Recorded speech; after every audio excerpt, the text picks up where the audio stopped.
Just another average, same old same. A force of habit, can't break away. Gotta shake it up, gotta make a change. Are you with me now? Are you ready for some new?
Hi, Dudu.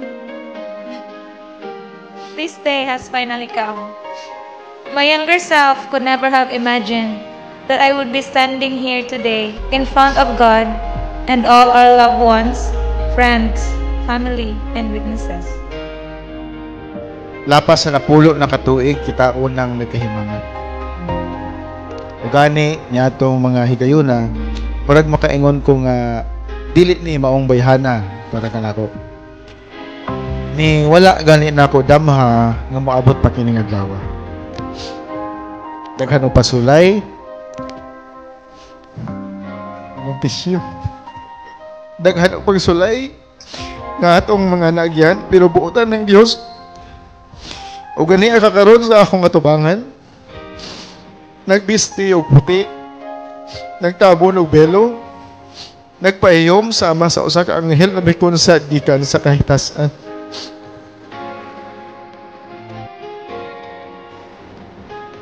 Your wedding is not about you being in love with each other. It's about God loving you so you could love the way God has loved you. That is the theocentricity in marriage. Born in a Christian family, we were always encouraged to pray every day, and in our prayers, to include our lifetime partners. Came devotional time, I had really a lot of things to pray. My family, friends, neighbors, pastors, churchmates, workmates, the Philippines and world leaders.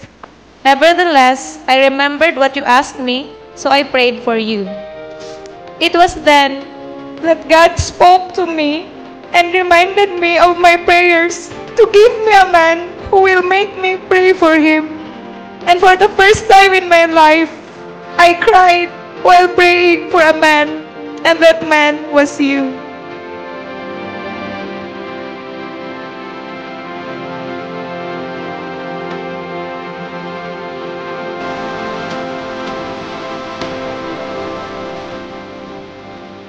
Akong isaan nga iampo na ako sa Ginoo ang atong kaminyoon nga walay makatumpag. Dili ko ikaw higugmaon sa ama sa akong kinabuhi kung dili mas nabaw. I love you so much.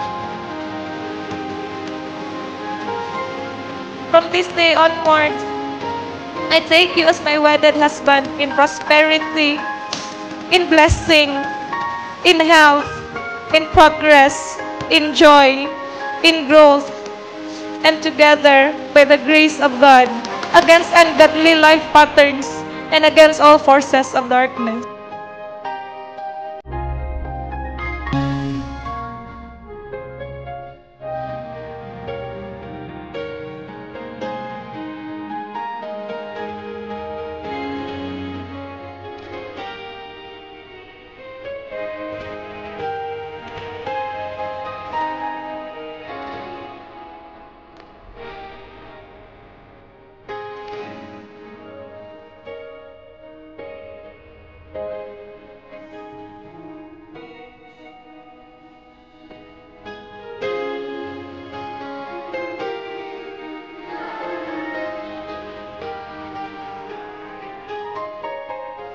akong iapo nga kung unsa man katamis sa pagkakaroon ng atong paghinigugmaay kini magpadayon na hangtod ug unsa man kataas nga kinabuhi ang iyang igasa na nato. Now, let me begin my vow with a thank you. Thank you for loving me in your own unique ways that I don't think I deserve. We are in a long-distance relationship, so we couldn't have much date nights as others may have. Yet you always made me feel loved and valued and protected.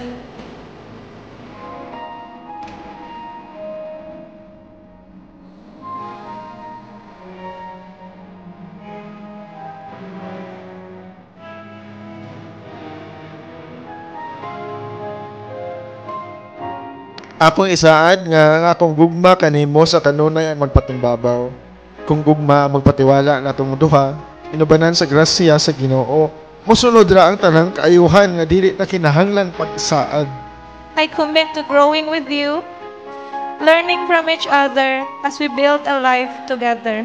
I will cherish the unique qualities that make you who you are and work to create a marriage that is strong and founded in God's grace.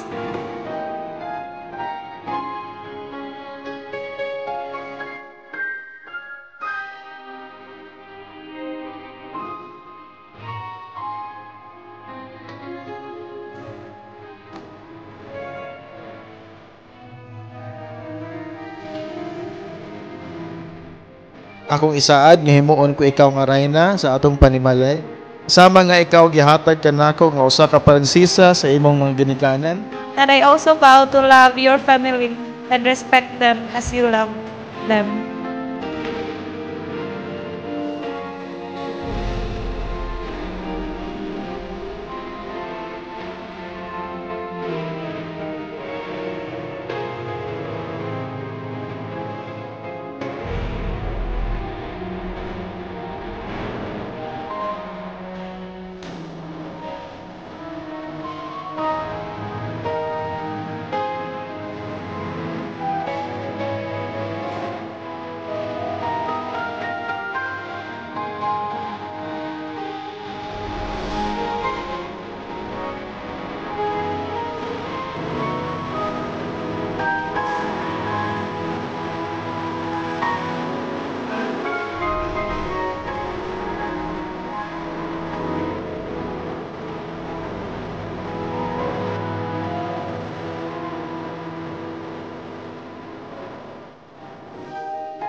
Noel and Venice, the greatest commandment in marriage is not to love each other, but it is to love the Lord your God with all your heart, mind, soul, and strength.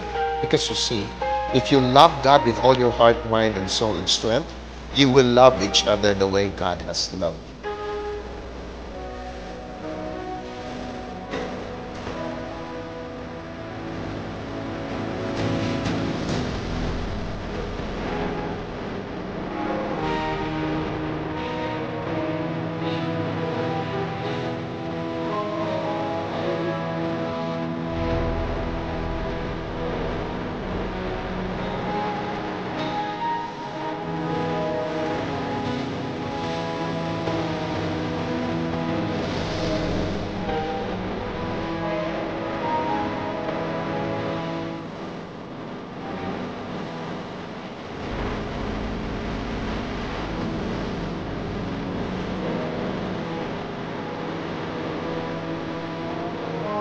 Baby, hinaot pa na kining tanang dunggon sa kahitasan ug iyahan kita niya sa atong umaabot nga mga lakang isip usa ka pamilya. Magauban unta kanato sa kanunay ang iyang presensya ug ang pagbukbo sa iyang walay kinutuban. Gracias. I choose you today and every day, now and forever. So help me, God. I love you.